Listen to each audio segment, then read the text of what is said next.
Okay, so what we're going to be looking at today is how to mark an ER. Now, I know a lot of you are sort of sick of ERs, and you always wonder, considering the exam's out of 120 marks and the ER's only worth 10, why is there so much emphasis on it? I believe that if you can write an ER, you can certainly write a short answer question, and if you can answer a short answer question, those multis get a lot easier.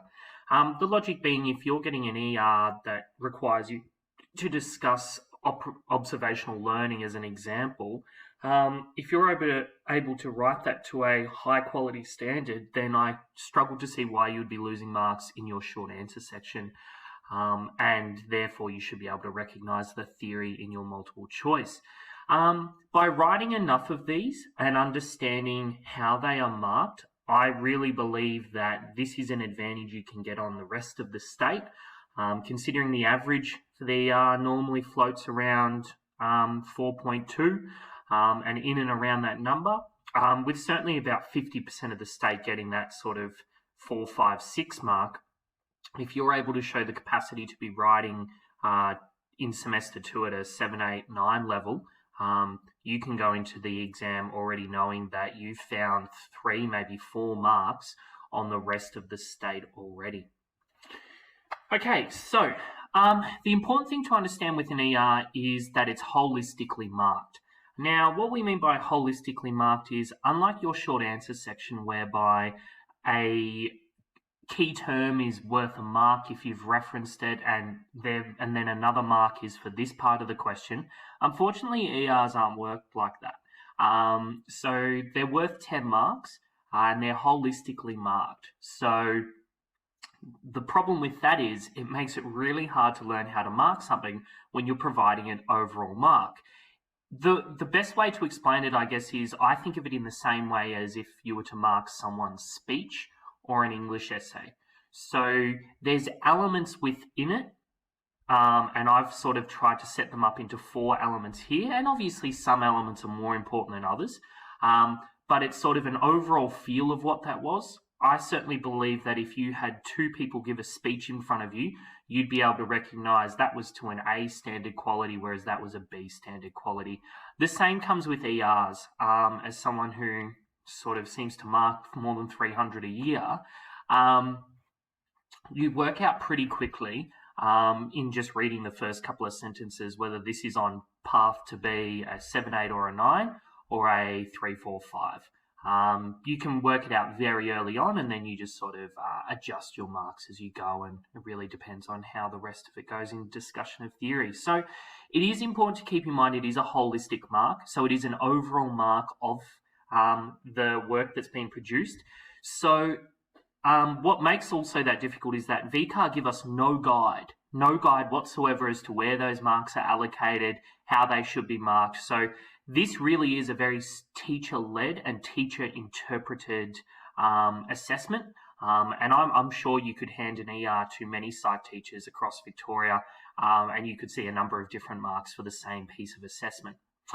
So what I've tried to do is I've tried to break the ER into 4 categories: key terms, addressing the scenario, discussion of theory, and fluency of structure. I have ordered them in this order because I believe that is the order that is most important. So the addressal of key terms and the inclusion of key terms is the most important thing in an ER. Next, I believe the addressal of the scenario and mainly the question is really important next. The discussion of the theory, which is combining that what is happening in the scenario with your understanding of psychology together. And last but not least, and certainly what is forgotten in an ER, is fluency and structure. So how well does it read? Does the structure make sense? Was there the use of paragraphs? How is the spelling and grammar? Now, I know many of you are rolling your eyes at this, myself included. However, VCAR have admitted that they do take this into account when marking ERs, and certainly you'll see today when we look at what a 10 is, a 10 really needs to be ticking all of these points of emphasis. So in terms of marking, I think it's always easy to start going into every ER assuming it's going to get a 10 and then working backwards from there.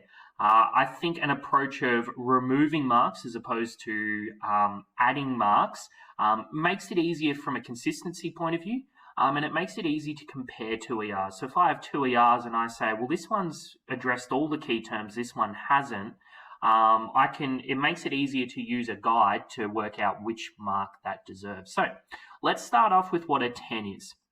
Now, a 10 is, we say it is perfection. Last year, the Assessor's Guide has only recently come out. Only 0.2% of the state received a 10.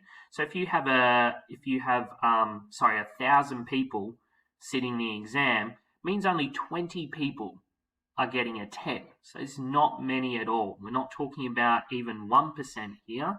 It would be even less than 20, it would be 2 people. Apologies, poor maths there. So it would be it's 2 in 1,000 people are getting an getting a 10 for an ER. So with regards to that, it is achievable. It's certainly just having an understanding of what's required and building up to that across the year. So a 10, the difference between the difference between a 10 and, say, a 9 or an 8 is often coming into these last two here. Once we're hitting an 8, it's assumed that all the key terms have been outlined and all the relevant information is included. It's now how you are discussing it, the structure and the flow of your writing. So what is a 10? Well, I've put in here all key terms are obviously defined. This does not change until we get all the way down to a 5.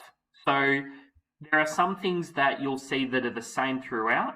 Well, that is something that is consistent. So a 10 will have all key terms defined and all additional related key terms have been identified and defined. The scenario addressal is thoroughly done. So it's not done once a paragraph, it is included in almost every sentence as a flow of writing. It's intertwined into the explanations and definitions of the writing.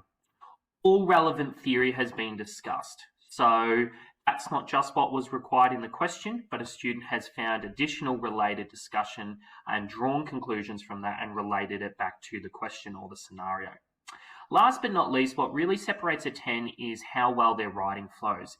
To say it bluntly, their ER is a joy to read. It reads really well. It's exemplar. The structure is outstanding. Obviously, spelling and grammar is faultless. And we typically see strong English students being able to produce this through their natural writing confidence.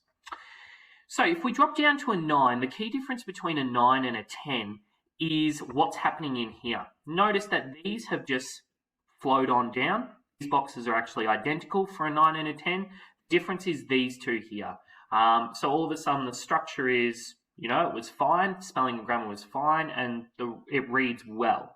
But I guess, say it in an odd way, 10 has flair, 9's sort of done everything it needs to, and his theory is fine, but a 10 just has that extra element to it from a discussion point of view and from a readability point of view.